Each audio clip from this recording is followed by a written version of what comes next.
Canada, the boss back. The boss is back. Vancouver, we finna shut this down. You heard me? Them Luke Belair bottles on ice.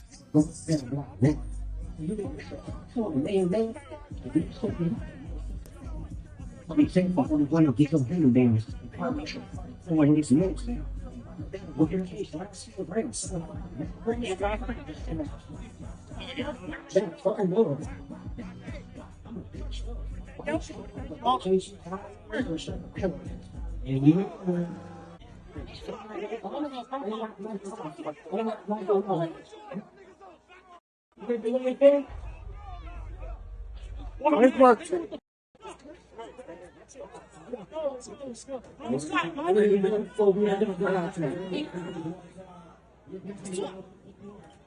up, dog?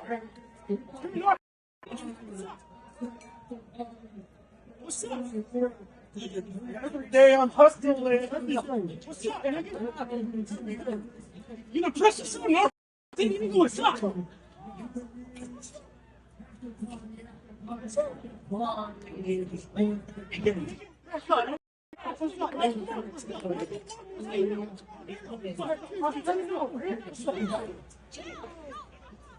What's up, dog? Trust me, the guy's gonna die for this.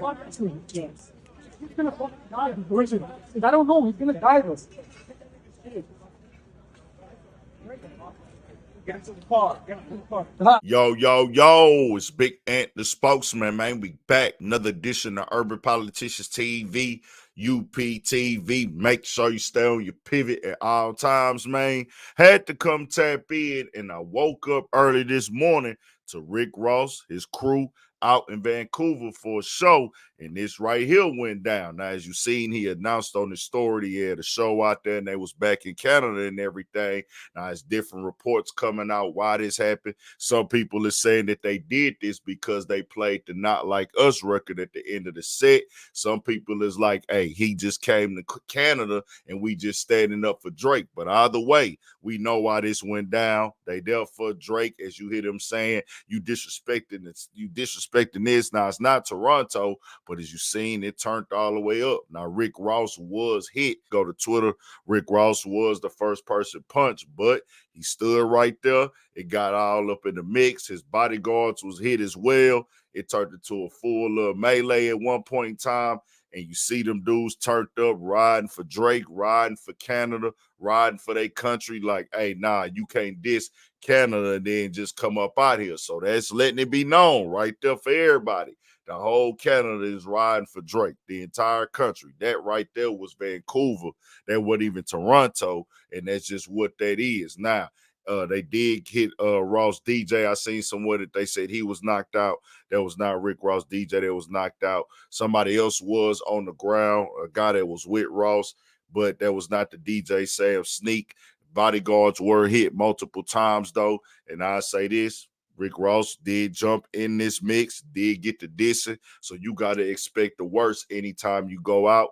At times you can move a little like, oh, I'm just going to get the bag real quick. I got my bodyguards, but you don't really know what's ahead of you because you don't know, hey, how people going to feel in the crowd. You don't know what they really standing on. You might think it's all good, but then you run into these fans and these guys who really want to be in the mix. And it sounds like some of the white dudes on here was saying nigga. That right there already showed me that they got some type of little mental disorder, just keeping it all the way 1,000. When I hear white dudes trying to charge up a nigga, I'm like, all right, bro, y'all really ain't all the way there. But I did see a black guy or two out there as well getting in the mix. Just they riding for their home country. That's what they own now. Not even their city. It's, hey, nigga, we gonna ride on Ross because he went at Drake and we standing on it for Canada. That's how they moving. But, hey, this is a part of the game at times. You got to know ain't nobody above this, ain't nobody below this, because when it comes to these fans, they get superly, overly invested into what's going on and things like this. Just keeping it all the way 1,000. They don't know Rick Ross from a can of paint. They don't know Rick Ross from nothing but the music, nothing but the entertainment, but they felt the need and they took it like, hey, you disrespected us by pulling up, or if the DJ played that song, they might have felt that way. I don't know. The same time in Toronto, we seen what happened when Kendrick Lamar dropped the Euphoria, people was pulling up to the spot on the accord that Kendrick dropped the song and shot the restaurant out in the video. Even the Toronto news crew was there. So you just never know. People be drinking, people be tripping, turned up, looking for something to get into. And things like this do happen. We shall see. I say this: if you beefing with somebody and you going in their territory in any form, shape, or fashion, gotta have your security beefed all the way up. Rick Ross and them, what really too much for them to do. They tried to look like they was walking through the crowd. They ended up going out the back way. But, with all the angles, these things be looking differently. But tell me what y'all think. We got more coming, more videos, all that. 1,000 for shit show. Stay on your pivot.